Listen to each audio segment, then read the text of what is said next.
bien, bonjour, nous sommes ravis de vous retrouver. Nous sommes ici dans la salle du conseil départemental. Nous venons de terminer notre séance et il y a eu de gros sujets qui ont été traités ce matin. Un sujet sur le numérique et un sujet également sur la culture et bien d'autres, bien sûr. Sur le numérique, Bertrand, tu peux peut-être nous en parler, puisque c'est ton secteur. Absolument. On vous l'avait dit avant la campagne, le département souhaitait s'engager à déployer des équipements numériques individuels sur toutes les classes du collège, tous les collèges, 117 collèges publics, des collèges privés s'ils souhaitent adhérer, éventuellement aussi peut-être le bloc communal, on en parlera tout à l'heure, avec cette possibilité de subventionner une tablette numérique individuelle qui sera avec chaque élève, 7 jours sur 7, 24 heures sur 24. C'est un moyen pédagogique important qui porte ses fruits et les évaluations faites par l'éducation nationale l'ont démontré, notamment en zone RED+. On en est très fiers, c'est un investissement de près de 100 millions d'euros. Chaque collégien, de la 6e à la 3e, aura un suivi pédagogique avec sa tablette. Enfin, on arrive sur le cartable numérique, on est très content de le faire. Et un autre sujet sur la culture aussi.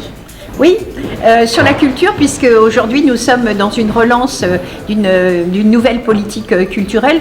Alors nouvelle, pas vraiment, parce qu'on a des continuités d'axes qui sont des axes choisis par le département, prioritairement, je dirais, sur des aménagements patrimoniaux, mais également sur des accompagnements au niveau des communes et de nos partenaires. 2 millions d'euros ont été injectés dans ces 4 axes prioritaires que vous retrouverez sur le site, bien sûr, du département. Je ne vais pas rentrer dans les détails. Et ce matin, une annonce supplémentaire avec 500 000 euros qui ont été affectés pour le fonctionnement, justement pour retravailler avec nos partenaires du territoire, avec qui je vais déclencher des réunions de concertation pour rediscuter de tout ça. Et bien sûr, le Pass Plus, qui est un des éléments le plus fort, je dirais, aujourd'hui, au niveau culturel, tourné vers les jeunes, 150 000 jeunes qui peuvent en bénéficier. Donc voilà, 2 grosses révolutions, on va dire, ce matin.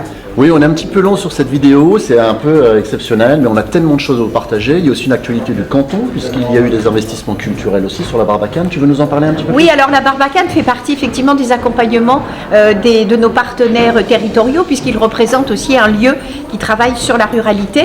On va avoir des réunions avec la Barbacane et la continuité va se faire. Oui, il y a aussi des annonces sur la halle du marché. La halle du marché, c'est un équipement, vous savez, on a des contrats territoriaux que l'on passe. Et il y a plus de 400 000 euros qui ont été investis pour accompagner à 3 choses. Tu en as parlé, la réhabilitation de la halle du marché, c'est très important. Des locaux communaux aussi, dont la mairie. Et le dernier point qui est important, le terrain de foot synthétique. C'est ça. Absolument, sur lesquels on est très fiers que le département puisse accompagner les Bénois et les Bénoises dans ces équipements. Exactement. Donc voilà.